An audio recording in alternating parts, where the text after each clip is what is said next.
The Johns Hopkins Science Review, presented by the Johns Hopkins University and WAAM in Baltimore.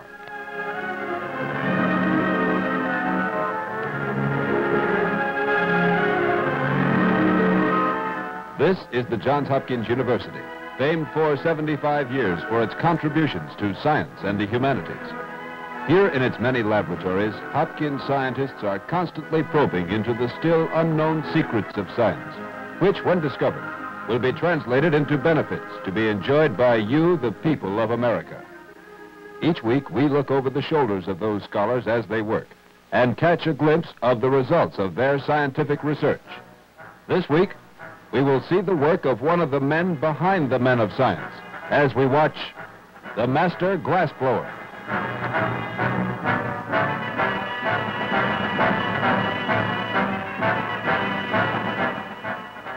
To tell you more about this week's program, here is Lynn Poole of the Johns Hopkins University. Greetings, ladies and gentlemen, and welcome to another Johns Hopkins Science Review. Now, this week, we want to tell you about a very important man in science. Yet, this man is not a scientist. He holds no academic degrees. He's very rarely mentioned in scientific journals, those scholarly publications of scientists. Nevertheless, he's a very important man. He stands behind the scientist. He works with him. He's a very important cog in the scientific wheel, in the wheel that turns out for you and for me so many times, year after year, important benefits to our very lives. Well, now, who is this man? This man is the glassblower, a master craftsman whose skill is one of the most delicate in any field in the entire world. He's a very important man, but you have probably thought of the glassblower as the man at the county fair or at the circus. You've probably seen him there, and perhaps you've brought home something like this. A little figure of a duck, or perhaps it's been of a reindeer, or perhaps it has been a glass object of some sort for your mantelpiece. Well, this is the sort of thing that you associate with the glassblower, and if you do, you will recognize the glassblower and his hawker that are at work right now. Yes, sir, ladies and gentlemen, step right up. Step right up and see these beautiful, these gorgeous little glass figurines. Yes, sir, step right up here and get some of these finely wrought decorations for your mantelpiece. Now, take your pick of the bargain of the century. These fabulous creations of the master glassblower at a price any and all can afford. Now, go away, son, you're too young, and besides, you're bothering me. Now, how about you, Bud? Step right up here. Just step on up and take a look at these marvelous creations of the master glassblower. The marvelous creation of the master glassblower's art.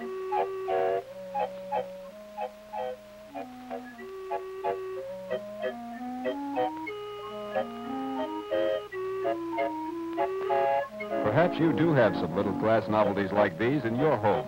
When we think of the glassblower's art, we usually think of such objects. But at the peak of his profession, the glassblower labors in a laboratory at one of the large universities, producing intricate scientific equipment. Scientific apparatus made entirely of glass and exact to the thousandth of an inch. The special equipment made by the glassblower has played its part in many scientific experiments and discoveries. Glass is used extensively in laboratory equipment because of its hardness, its transparency, and its resistance to chemical action. No commercial glass company can foresee the day-by-day needs of a scientist. Such companies cannot afford to stock equipment which may be used for only one experiment. Therefore, it is necessary for large universities to employ a glassblower to turn out such special equipment as you see here. Given only a rough drawing, in many instances, the glassblower must turn out complicated equipment, often exact to the 25,000th of an inch. To make such equipment, the glassblower must be a master craftsman. And we want you to meet such a master craftsman now. Now, ladies and gentlemen, it's my privilege to present to you Mr. John Lehman, really a master glassblower from Johns Hopkins University. Mr. Lehman's busy at work here now, but Mr. Lehman, I wonder if you ever saw a hawker like this at a circus or a fair, and did you ever blow any glass at a fair? Yes, I was at the Wales Fair for a while, Mr. Poole. And my dad and I, we used to do it in the cellar at home. Well, one thing I think everyone would be interested in as they watch you work here is why you keep turning that glass the way you do. Well, the reason why I keep turning it like this, Mr. Poole, is if I was to stop turning this glass for just a half a second, why, it would get a big gob of glass on one side. Then when you go to make a round object, you couldn't do it. And I'm pretty sure that's what's going to happen to this piece of glass right now, unless I play around with it. But it's just about ready to be blown up into a bulb now. Let's see what we can do.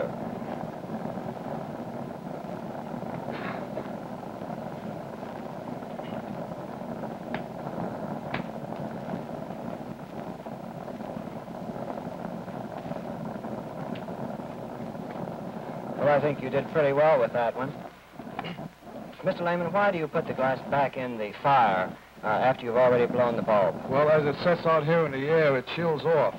Therefore, it creates a strain in the glass. So you generally put it back in the fire to sort of anneal it and bring it down to a low temperature. Well, let me suggest something here, Mr. Lehman. When we came on the air, our friends were watching you blow that bulb, but as everyone could see, you already had started that bulb, hadn't you? That's right, yes. Well, try this piece of glass. This one that is absolutely straight with no bulb blown on its surface. And let's watch you from the very beginning as you blow the bulb.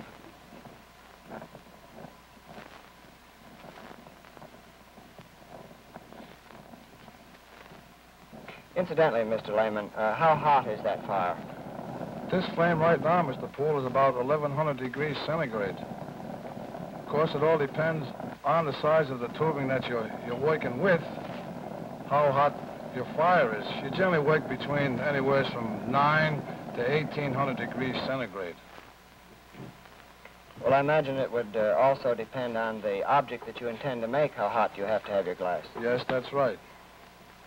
Now, if you'll notice, I'm still turning this glass, even though it's in the fire, and even when I take it out of the fire. That's one of the most important things of glass blowing, is learning how to pull these points I'm at. What do you mean pulling the points, or can you show us well, that's what I'm doing now, Mr. Poole. You just stretch it out for this here short end of a piece of glass here so I can hold it. Then I melt it off here, and then you lay that piece down. Now, if this point ain't absolutely straight, when I go to blow a bulb, why, it'll be crooked on me. So that's the reason why, see, it was a little crooked then, so now I'm going to straighten it out. Well, and that's really one of the first and most important things to learn in the art of glass blowing. Yes, that's right. Now everything is all set to blow one of these bulbs. And you can also use one of these bulbs to offer 4 or 5 different things at a time. You can use it for a Hickman oil pump, or you can use it for a boiling flash. You can use it for a trap that goes onto an oil pump. Oh, there's a number of things that they use these for. Then when you melt the glass, you sort of push it together a little bit in order to weight it up a little bit. Of course, this bulb can't be too thin. Of course, if it were too thin when you tried to blow the bulb, then it would probably break on you. Yes, sir.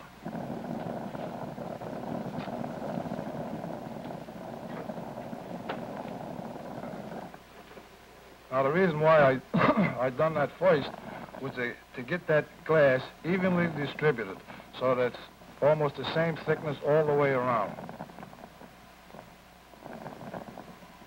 Well, you can blow the bulb larger than you had it there, though, can't you? Yes. That's what I'm getting ready to do now. Now, if you'll notice, that's evenly heated all the way around. Then you take it out and you sort of let the glass set for a second.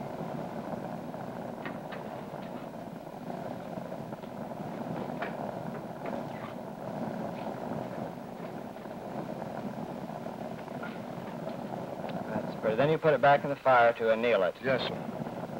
Well, Mr. Lehman, a moment ago, you said that really a bulb such as this is basic in blowing glass and can be used for many things. You mentioned the Hickman diffusion pump. How would you go about preparing a piece of glass for that diffusion pump? Well, this here bulb that I have now is just a little large for a pump, but I can show you how there's generally 6 of them in a row. And the way you do that, you just heat it up in one spot. and you don't get it too hot, so you just sort of push it together very gently.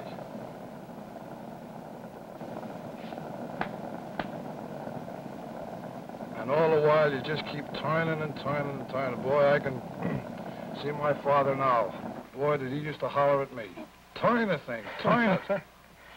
So then you just reverse it, and you do the same procedure on the other side. Incidentally speaking of your father, you're the third, or is it the fourth generation of glassblower? I'm the third one. My dad, he taught it to me, and his father showed it to him before him.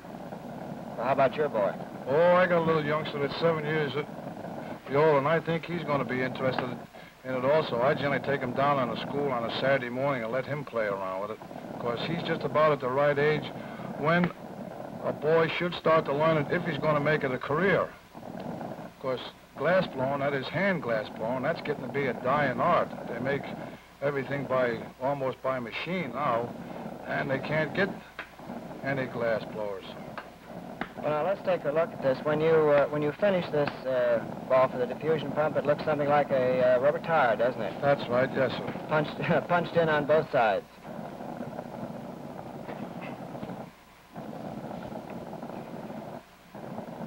Well, there's one thing that I would like to show our friends. This piece of glass that I have here in my hand is made of one piece, and it's an entire spiral that Mr. Lehman made for us, and if you see, we push it together. It's a spring-like, comes out, you can turn it, pull it back and forth like an accordion. Now, this glass is used often in scientific research. In the scientific laboratories that you might visit, you'd find a lot of pieces of glass like this. And of course, it has to be made by a specific measurement. Mr. Lehman, give us a start and show us how you prepare such a coil. Well, when making a coil, Mr. Poole, it all depends on what kind of a drawing you got and the size of the tubing that they want to use and the diameter of the coil. And that will run anywhere from 6 millimeter to 12 millimeter OD. Now, in order to start a coil, why, you just heat the glass up just a little bit. Just enough so it's pliable and you can make sort of a loop in it. That's so you can stick it on a manville. On a what? You put it on what we call a manville. Well, what's a manville? As soon as I get this loop made, why... Sorry. Now, this is the way you start it. Now, that is round, or it's supposed to be round. Now, if I had a manville, and say they wanted a coil 1 inch in diameter, I would take this piece of glass, slip it over the manville, and hold both manville and glass in my left hand.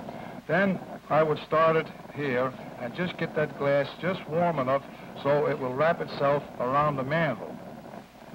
Now, you dasn't get it too hot or it'll get out of shape on you. So then you just start turning the manville in that manner.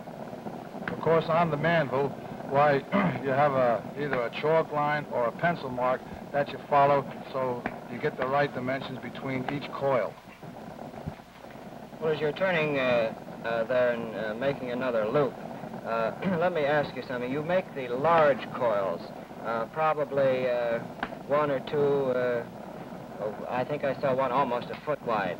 You do that on a lathe, don't you? Yes, you hold it in the lathe, and if you're having a piece of carbon that's big enough, it only comes 3 inches in diameter, you generally go to a piece of brass. And if the brass is not large enough, why, they generally bring in a piece of a tree, which they turn down in the lathe and made round.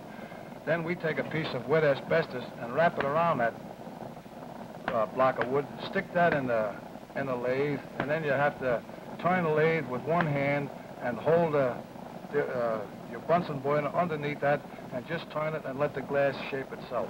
And then you keep winding that around until you get a coil such as this. That's right. Mr. Lehman, I'd like to go back to something else here. You blew the bulb and then the side punching in, as I would call it. But I saw one in your laboratory that had a long arm on it that came out and was bent. Now, was that put right into this bowl? Yes. If you like to, I could show you how we start to make one of those. And that all comes back to that point, blowing a round bulb. Now, you start off the same way. And like I said before, you can use these for 4 or 5 different things. If you want to make a trap for an oil pump so that if somebody accidentally turns the wrong stopcock and there's a vacuum in there, when it sucks that oil back, it won't go into your system. You have this here trap.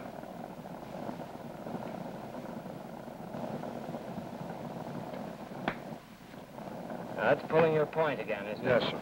Now, you'll always see me knock the edge of that sharp piece of glass off there. That's so if you lay it down on a bench and you accidentally move your hand over, that point won't stick into your fingers or your hand, which happens quite awful if you're not thinking of what you're doing. It's a good precautionary measure you'd better take. Then you judge the size of the bulb that you want blown, and then you pull another point. And it all boils back to that point business again. You keep coming back to that all the time. Yes, and now when I get this pulled off, I can almost show you why it's necessary.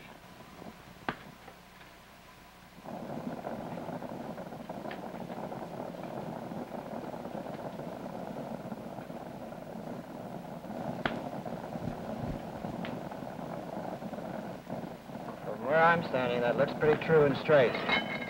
Now, if it isn't true, you turn it around. This here, if you'll notice, that's almost absolutely true. Now, this here point is out a little bit, so you just stick it back in the fire and don't get it too warm.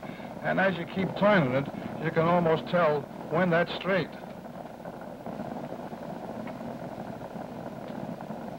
Now, there ain't a wobble in that. That's what comes from pulling points. That also comes from a lot of practice and experience, Mr. Lehman. That's right. I know for 6 months that's all I'd done. My dad, oh, boy, that was one thing that he was really particular about. He was after you about those points. Yes, it was, and it really's paying off now. How long have you been at this business of glass blowing, Mr. Lehman? I started when I was 7 years old down in my father's basement, and then, of course, I didn't want to go to school, as I regret it now, but he gave me an ultimatum. It was either school or work. So I went to work, and I started at the General Electric Company up in Schenectady, New York, when I was 15 years old. And I'm 48 now, and I'm still learning.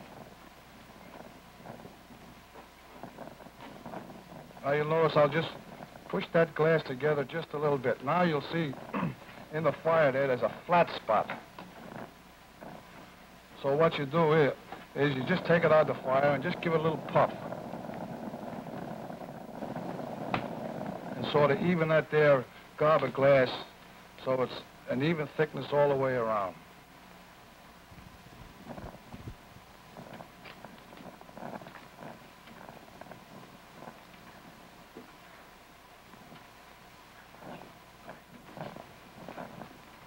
Now we're just about ready to go.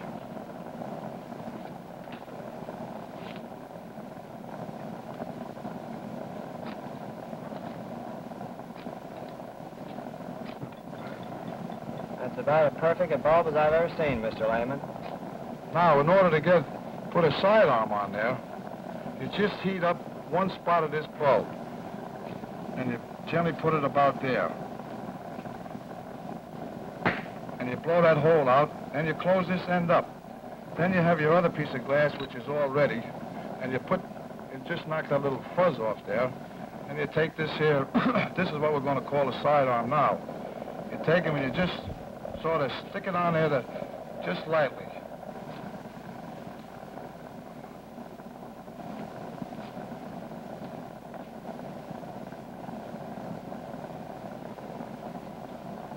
Now you bend this part up, and this is the part that goes on your vacuum system. You heat maybe a half inch or so of this here glass, and you don't get it too hot. Then you just give it a little flip,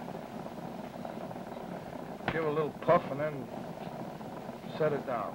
There you have a sidearm that I judge could be used in the chemistry laboratory for many types of experiments. Yes, sir. Well, Mr. Lehman, everything seems to start with the bulb here, and so does the condenser that you wanted to blow, so we could demonstrate another part of the work that you're doing.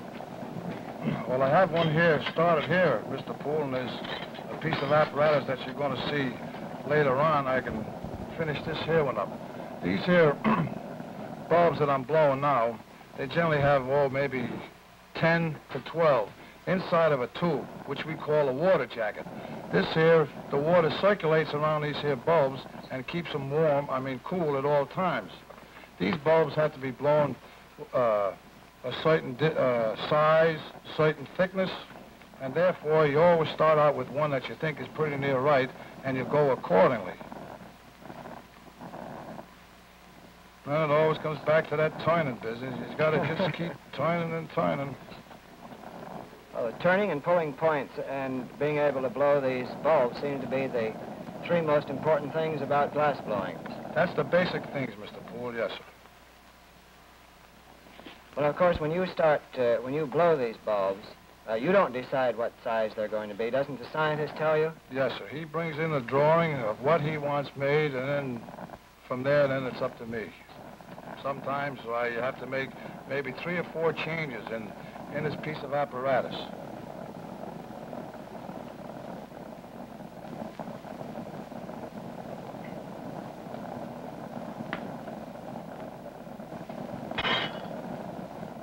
You call this a condenser tube, Mr. Lehman. While you're blowing the next bulb on this condenser tube, I'd like to show a finished condenser tube that we have over here.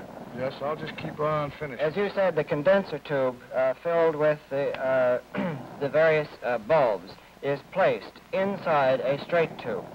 And here you see the little tiny bulbs that Mr. Lehman has already blown are placed inside a straight tube so that the chemical action that the scientist wants can take place. We'll come back to this in a moment and show you a little more about this condenser tube and tell you what it is.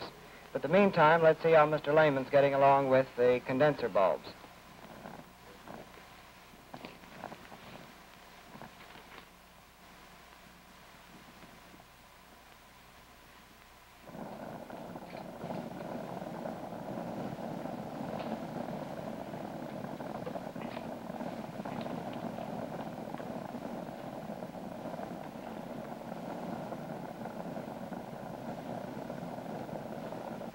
Now you just keep going on, and if he wants 6 bulbs, 8 bulbs, or 12, whatever the professor or the doctor wants, why you just keep going along and making them that their way. Do you have any idea what is the largest condenser you've made?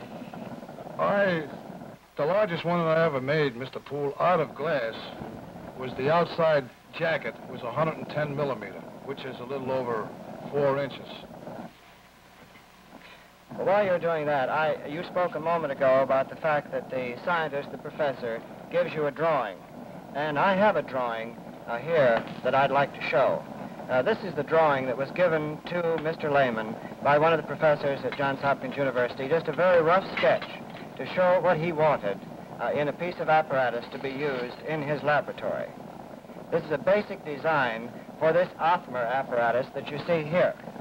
This apparatus, which is working now, was developed by Dr. Donald Othmer of the Polytechnic Institute of Brooklyn and was made for Mr. Lehman, by Mr. Lehman last week for Dr. A.I. Johnson of Johns Hopkins, who wanted certain particular changes made in the original design. The Othmer that you see boiling away here is used to determine the relationship between a boiling liquid mixture and the vapor that's given off by this liquid. As a matter of fact, this piece of apparatus that you see here is an apparatus that is a pilot model. This pilot model has been designed so that it can fit to be erected 10 to 15 feet in diameter and 50 feet high. So you see, Mr. Lehman has had a really important part in a piece of scientific research that is just beginning and will go on for some time. Mr. Lehman, we're back to a small tube here, I see, and I think I recognize what you're ready to do. Well, this here is snow, what we generally use on our Christmas tree, Mr. Poole. Although it's rather expensive to buy, it costs about $75 a pound, and in order to get a pound of this, it would take a sugar barrel, wouldn't be able to hold it. So I'll try to make one for you.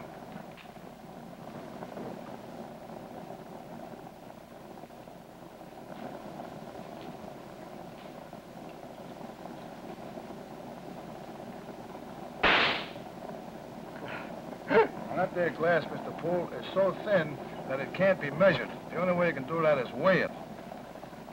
I'll see if I can try to make another one. If I don't make that, why, I'll try to make you a bunch of hot dogs. Well, hot dogs would be good for summer picnics, and the snow would be good for our Christmas tree, wouldn't it?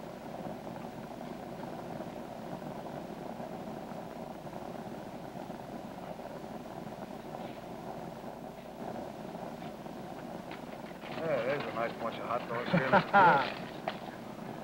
Well, let's go back to that snow again. I'd like to see you blow that once more.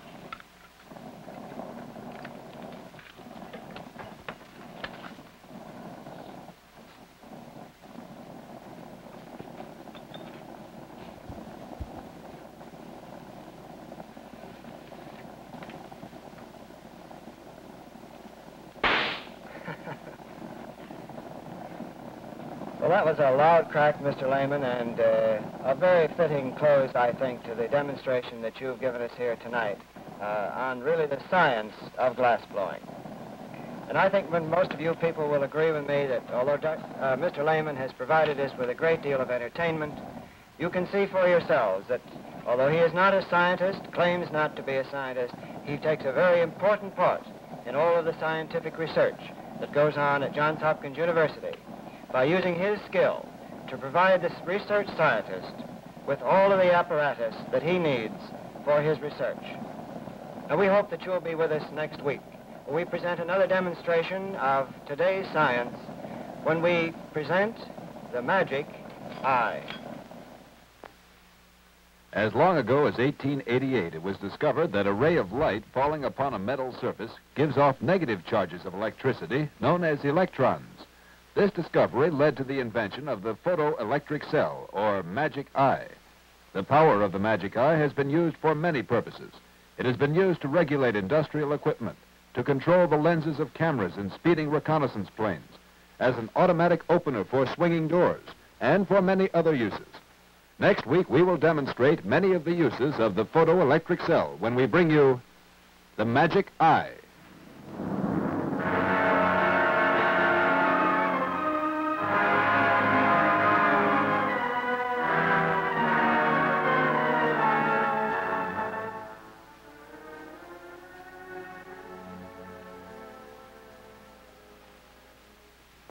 The Johns Hopkins Science Review is produced by Lynn Poole. Directed by Paul Kane. The associate producer is Robert Fenwick. Associate director, Ken Kelpie. Art direction by Barry Mansfield. Your narrator has been Joel Chaseman.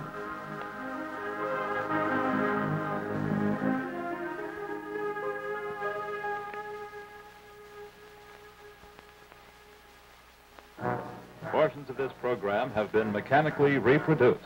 The Johns Hopkins Science Review originated in the studios of WAAM in Baltimore. This is the DuMont Television Network.